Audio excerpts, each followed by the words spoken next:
أعوذ بالله من الشيطان الرجيم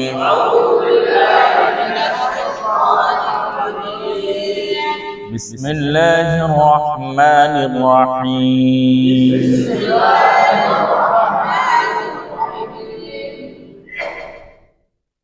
কোরআন শিক্ষা করার জন্য কয়টা ইলম লাগবে? 7টি। এর মধ্যে থেকে এক নাম্বার হরফ। আলহামদুলিল্লাহ আমরা হরফ শিখা হয়ে গেছে। আজকে আমরা হরফের পর হচ্ছে হরকত, তাই না? আজকে আমরা হরকত নিয়ে সরাসরি আলোচনা করব। খুব খেয়াল করেন, প্রাথমিক অবস্থায় একটু পরীক্ষা নেই।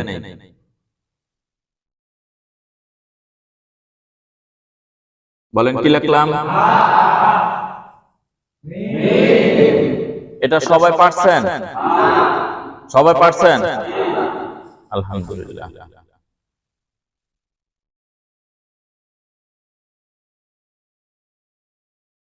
কি আমি পুরা কোরআন শরীফের এই হরফগুলো আমি লিখতে থাকবো, বুঝছেন? আপনারা কিন্তু বলতে থাকেন। বলেন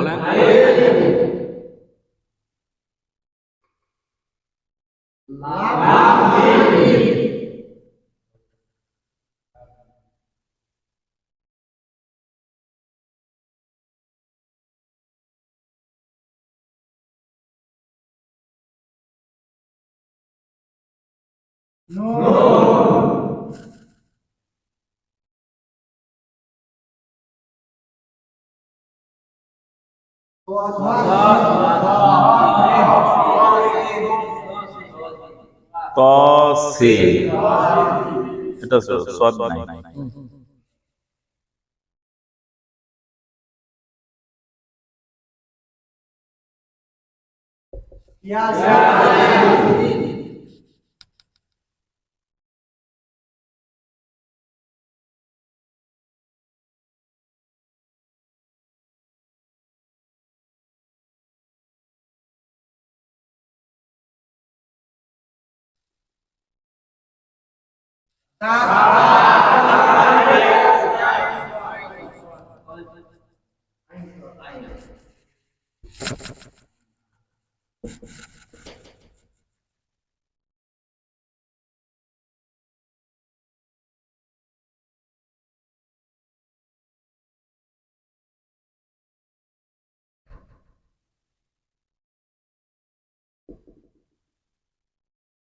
বলেন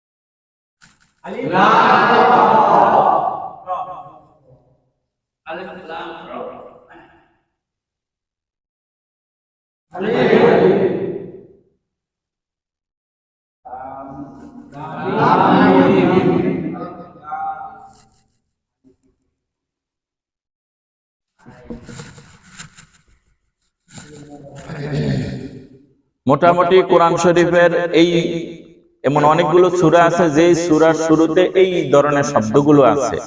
এই শব্দগুলো হ্যাঁ, তো এই শব্দগুলোকে বলা হয় হুরুফে মুকাত্তাআ। বলেন আবার, বলেন আবার, বলেন।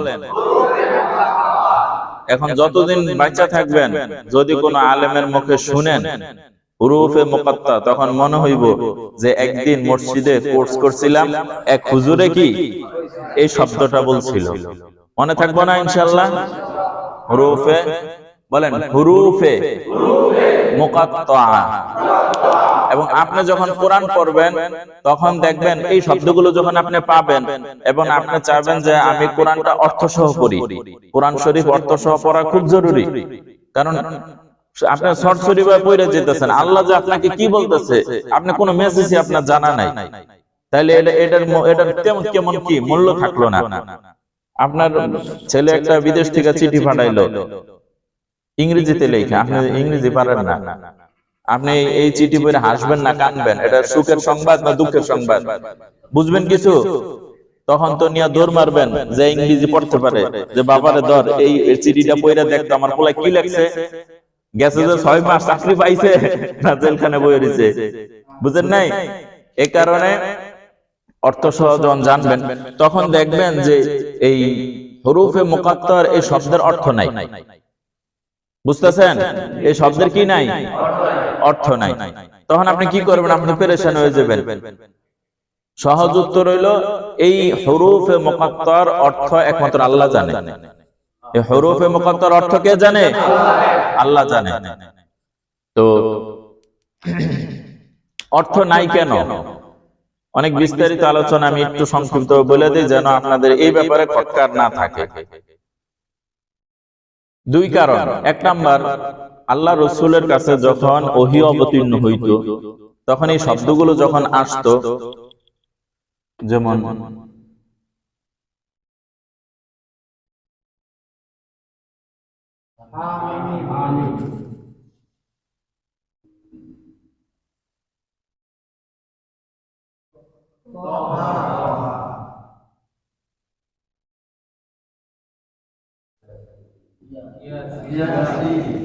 এই শব্দগুলো যখন সূরার শুরুতে আসতো তখন সাহাবায়ে কেরাম জিজ্ঞেস করছে, ইয়া রাসূলুল্লাহ, সবগুলোর অর্থ তো বলেন, এগুলোর অর্থ কি? তখন আল্লাহ রাসূল 2টা উত্তর দিছে। কয়টা উত্তর? 1 নাম্বার উত্তর হচ্ছে যে আল্লাহু আ'লামু বিমুরাদিহি, এটা বলে আল্লাহ কি বুঝাইতে চাইছেন এটা আল্লাহই ভালো জানেন। এটা বলে এটা তো আল্লাহ বলছেন, আল্লাহ এটা বলে কি উদ্দেশ্য নিছেন এটা জানে কে? তো তখন আল্লাহ রাসূল বলতেন আল্লাহু আ'লামু বিমুরাদিহি, এটার উদ্দেশ্য কে জানে? আল্লাহ জানেন। এই হলো 1 উত্তর। 2 নাম্বার উত্তর হচ্ছে যে এটার অর্থ জানতে চাইও না, এটা খালেক আর তার বান্দার সাথে গভীর একটা সম্পর্কের নিদর্শন। আল্লাহ মালিক আর তার বান্দা বন্ধু। তো আল্লাহর বন্ধুকে আল্লাহ রাসূল, তাহলে বন্ধুর সাথে বন্ধুর গোপন একটা আলাপ। এটা কি? গোপন একটা আলাপ, গোপন একটা রহস্য। এটা জানতে চাইও না। বুঝতে পারছেন? এটা গোপন একটা রহস্য, এটা রহস্যটা রহস্যই থেকে যায়। গোপন কি? গোপনে থেকে যায়, এটা জানতে চাইও না। সাহাবায়ে কেরাম যখন কোরআনের তাফসীর পড়তেন, কোরআন পড়াইতেন, তখন তাবিঈন যারা, সাহাবীদের পরে যারা, এরা সাহাবীগুলো জিজ্ঞেস করতো, যখন কোরআন পড়াইতো তখন বলতো এটার অর্থ কি? সাহাবীরা তো জিজ্ঞাসা আল্লাহর রাসূলরে, তো তাবিঈনরা জিজ্ঞাসতো কারে? সাহাবীদেরকে। যখন কোরআন পুরাটা পড়াইতেছেন এটার অর্থ কি? তখন সাহাবীরা উত্তর দিতেন একটা। কি? কয়টা? যখন পড়তেন যে আলিফ লাম মিম যালিকাল কিতাব লা রাইবা ফি হুদাল লিল মুত্তাকিন। তো যিনি আলেম, যিনি সাহাবী, উনি তরজমা এরকম করতেন আলিফ লাম মিম ওয়াল্লাহু আ'লাম বিমুরাদিহি যালিকাল কিতাব, এটা এমন একটা কিতাব লা রাইবা ফি, তার মধ্যে কোনো সন্দেহ নাই। তো প্রথম আলিফ লাম মিম এর অর্থ কি করছে? এটার অর্থ কে জানে? আল্লাহ জানে। এভাবে করতে করতে করতে আমি যে উস্তাদের কাছে তাফসীর পড়ছি, আমরাও জিজ্ঞেস করছি এটার অর্থ কি? বুঝছেন? তখন আমাদের উস্তাদ বলছে এটার অর্থ কে জানে? আল্লাহ জানে। কিয়ামতের আগ পর্যন্ত যত আলেম আসবে সবাই এই উত্তরটাই দিবে যে এটার অর্থ কে জানে? তো যারা এই ডিলে ঘোড়াঘুটি করবো হ্যাগো মাথা নষ্ট হয়ে যাবে। বুঝছেন? এটার অনেক ব্যাখ্যা আছে, অনেক কিতাবে আছে, কিন্তু সহজ উত্তর কি? অর্থ কে জানে? আল্লাহ জানে। এটা মাঝখান দিয়ে একটা ছোট্টখাটো একটা ইলমি কথা বললাম যেন আপনাদের কোনো এক সময় কাজে লাগতে পারে। আচ্ছা, তাহলে শব্দের একটা পরীক্ষা হয়ে গেল। এবার আমরা জবর জের শিখবো। জবর জের হচ্ছে, একটু বলেন তো, উপরে কি? নিচে গোলমাতা জবর, জে গোলমাতা পেশ। বলেন তো জবর কই থাকে? জের কই থাকে? পেশ গোলমাতা। এবার দেখেন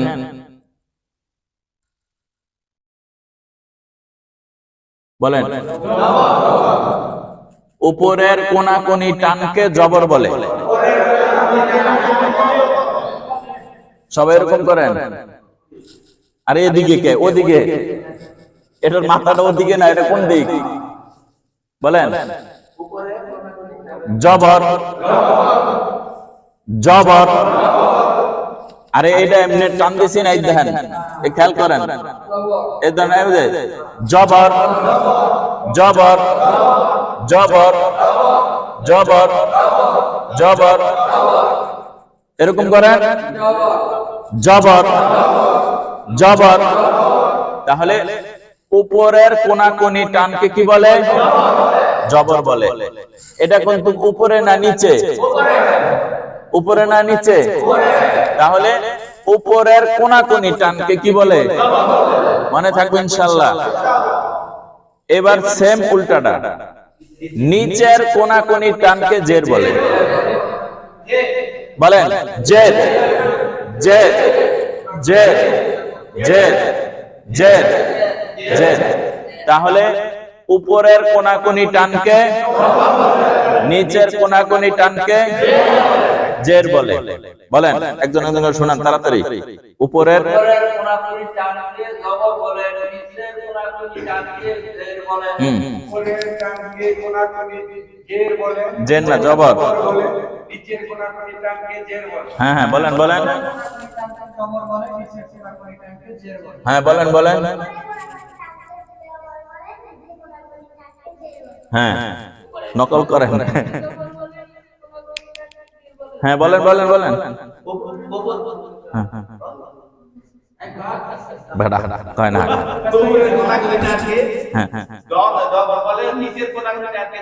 হ্যাঁ বলেন বলেন।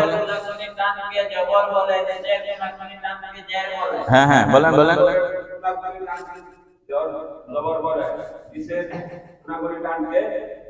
হ্যাঁ হ্যাঁ বলেন বলেন। মাশাআল্লাহ। হ্যাঁ হ্যাঁ হ্যাঁ হ্যাঁ হ্যাঁ বলেন বলেন। হ্যাঁ বলেন। হ্যাঁ বলেন বলেন। হ্যাঁ হ্যাঁ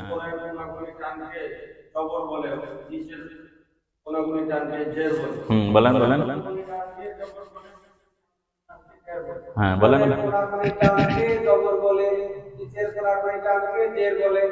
বলেন বলেন। হ্যাঁ বলেন।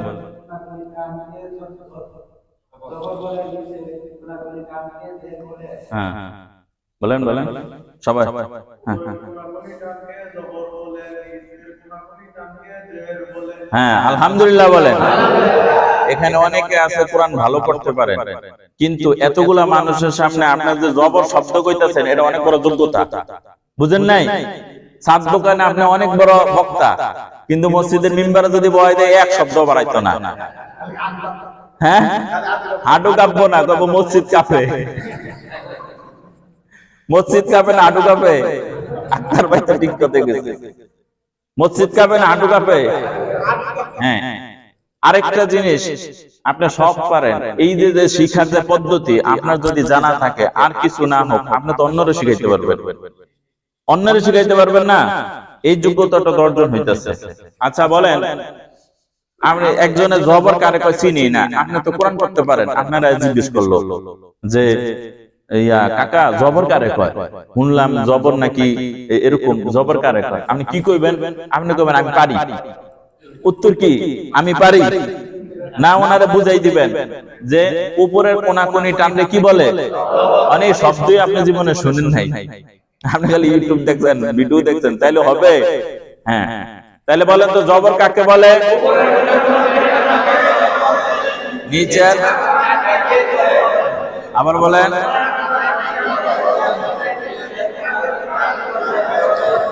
হ্যাঁ এবার উপরের গোলমাতাকে পেশ বলে। আবার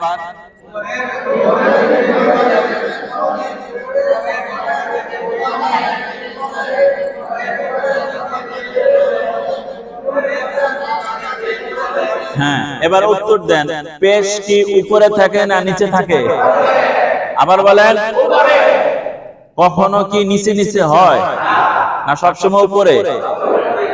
জবর কি মাঝে মাঝে নিচে আসে না উপরে? আর জের একবার দুইবার উপরে উঠে, জের কই থাকে? আচ্ছা,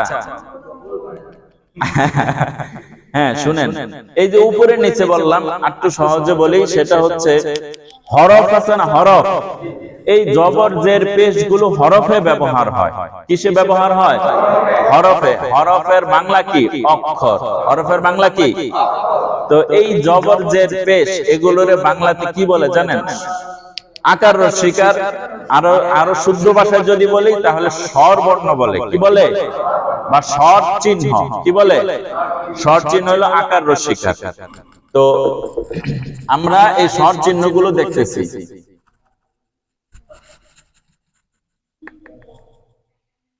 এবার একটা সূত্র মনে রাখেন, সব সময় সব সূত্র মিলে না, বুঝছেন? সাধারণত দেখা যায় আপনার এই কি খাইলে গ্যাস হয় বলেন তো, একটা কিছু খাবারের কথা বলেন। ভাজা পোড়া খাইলে কি হয়? হ্যাঁ, ভাজা পোড়া খাইলে গ্যাস হয়। এখন এক লোক ভাজা পোড়া খাই নাই, ওনার গ্যাস হইতে পারে না? পারে? তাহলে এটা কি? এটা মানে এই অ্যারাবিক লাইনে বলে খেলাফে কিয়াস, ব্রেনের বাহিরে। মানে ব্রেনে কয় এই ভাজা পোড়া খাইলে কি হয়? গ্যাস হয়। এটা স্বাভাবিক প্রসেস। কিন্তু কখনো কখনো ভাজা পোড়া ছাড়াও কি হইতে পারে? তাহলে অনেক সময় নিয়মের বাইরেও কি হয়? হয় না? নিয়মের বাহিরে হয়। তো আমরা প্রাথমিক একটা নিয়ম জানা রাখি যে জবরের বাংলা হয় আকার। জবরের বাংলা কি হয়? আকার। তবে পড়তে পড়তে এক সময় দেখবেন 8টা শব্দের মধ্যে আকার ব্যবহার হয় না। 8টা শব্দের মধ্যে কি হয় না? আমি যখন পড়াবো পরে কইবেন যে হুজুর আপনি তো এটা এই শব্দের মধ্যে তো আকার লাগান নাই। আকার লাগাইলে, যদি আকার লাগান তাহলে ভুল হইব। হ্যাঁ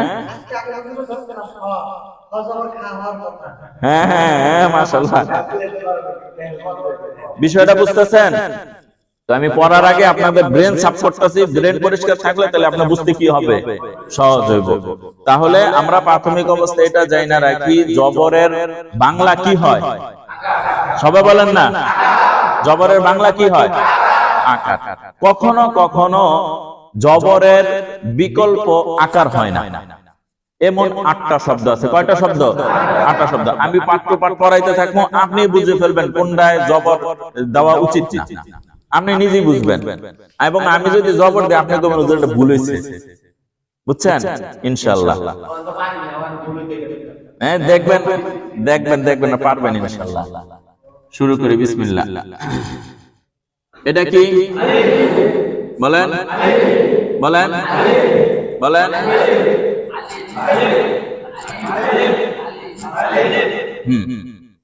এখান থেকে একটা বিষয় আপনারা বুঝেন, সেটা হচ্ছে এই যে এতগুলা যে আলিফ লিখলাম, আমরা যখন কোরআন পড়বো তখন এমন অনেক আলিফ আমরা পাবো, আমাদের চোখের সামনে পড়বো। তো আলিফ গুলোর মধ্যে যদি জবর জের পেশ, এটার একটা নাম আছে, বলেন তো কি? হরকত। জবর জের পেশকে কি বলে? হরকত। অর্থাৎ আলিফের মধ্যে যদি কোনো হরকত আসে তখন এটার নাম আর আলিফ থাকে না, এটার নাম হলো হামজা হয়ে যায়। কি হয়ে যায়? হামজা হয়ে যায়। যেমন ধরেন একটা মেয়ে, তার বিবাহ হয় নাই, তাহলে ওনাকে কি মেয়ে বলবে? বলবে কুমারী, তাই না? ওনার কি বলবে? কিন্তু বিবাহ হয়ে গেছে, 3-4 বাচ্চার মা, কুমারী বলবে? কি বলবে? বিবাহিতা বা মহিলা। তো আলিফ যতই থাকুক, যদি এটার মধ্যে হরকত না থাকে তখন এটার নাম আলিফ। বুঝছেন? বুঝছেন? কি বুঝছেন কোন? আমি কিন্তু এটার প্রশ্ন আবারও বলবো। হরকত কাকে বলে? জবর জের পেশকে কি বলে? আবার বলেন। হরকত বলে। এখন আলিফের মধ্যে যদি হরকত না থাকে তখন ওটার নাম হবে আলিফ। আর আলিফের মধ্যে যদি হরকত থাকে তখন এটার নাম আলিফ থাকে না, এটার নাম হামজা হয়ে যায়। বুঝছেন? এবার আপনাদেরকে প্রশ্ন করে উত্তরগুলো দেন। বলেন হরকত কাকে বলে? সবাই বলছেন? আবার বলেন। আচ্ছা, আমি আপনাদের একটা প্রশ্ন করবো, আপনারা এটার উত্তর দিবেন। শুধু উত্তর দিবেন এভাবে যে আলিফ আর হামজা, আলিফ আর হামজা, এভাবে উত্তরগুলো দিবেন, ঠিক আছে? আর দ্বিতীয় কোনো শব্দ বলবেন না।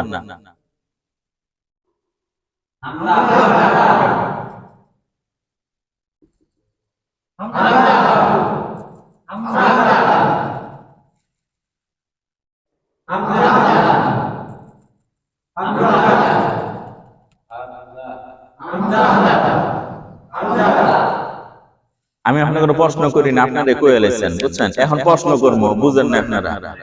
এবার ধর্ম তাল চলবো না, বুঝা পড়তে হইব। না না, তালে কই চলবে না, তাল চলতো না। এখন এখন যারা ধরার পরে পারবেন তাইলে বুঝা যাবে যে আসলে পারে নাকি। বলেন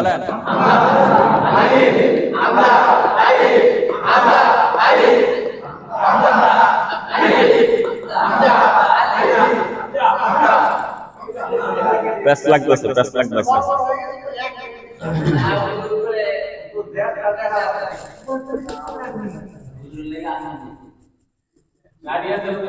হুজুররা ভাগাই দেয় নাকি? হ্যাঁ,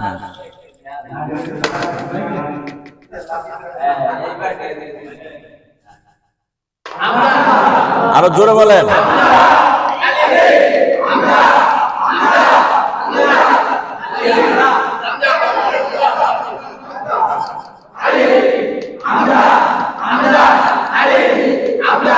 হ্যাঁ, মাশাআল্লাহ, মোটামুটি পারছেন।